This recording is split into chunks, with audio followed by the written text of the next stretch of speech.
Very good morning friends. ఈరోజు మనము Nifty 50 resistance points, supporting points, అలాగే గోల్డ్ యూఎస్డీ ఎంత కూడా చూద్దాం.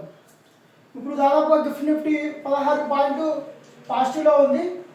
ఇప్పుడు మనం రెసిస్టెంట్ సపోర్టింగ్ పాయింట్స్ మాట్లాడుతున్నాం. ఇండియన్ మార్కెట్ ఫస్ట్ రెసిస్టెంట్ 1 వచ్చేసి 25,950, తర్వాత రెసిస్టెంట్ 25,975, తర్వాత 26,020 సెకండ్ థర్డ్ రెసిస్టెంట్ పాయింట్.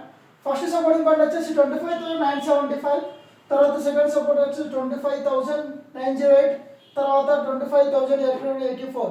ఒకవేళ 884 ఇట్లా క్రాస్ అయింది అంటే మనం ఎక్స్పెక్ట్ చేయొచ్చు డౌన్ సైడ్ 25,820. నిన్న కూడా మ్యాక్సిమమ్ 25,884 క్రాస్ అవుతేనే 25,820 అనుకున్నాము. బట్ నిన్న మనం చెప్పిన విధంగా 25,884 వరకు మాత్రమే వచ్చింది. దాని తర్వాత బ్రేక్ కాలేదు. సో అందుకే అది 25,820కి రీచ్ కాలేదు.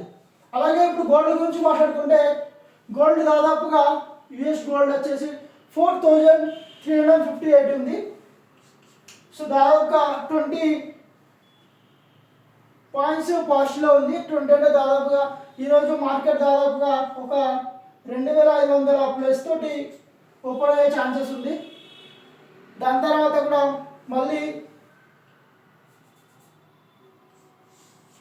సో ఇది సిల్వర్ దాదాపుగా, ఇది గోల్డ్ అయితే సిల్వర్ దాదాపుగా 2,500 వరకు పాస్ట్లో ఓపెన్ అవుతుంది. ఒకవేళ దాని తర్వాత ఒకవేళ డౌన్ అవుతుంది నేను మీకు వీలైతే ఇన్ఫర్మేషన్ ఇవ్వడానికి ట్రై చేస్తాను. Thanks friends. ఈ ఇన్ఫర్మేషన్ యూజ్ అవుతుంది అనుకుంటే వీలైతే సబ్స్క్రైబ్ చేయండి, వీలైతే లైక్ చేయండి ఒకవేళ నా ఇన్ఫర్మేషన్ యూజ్ అవుతుంది. Thanks friends.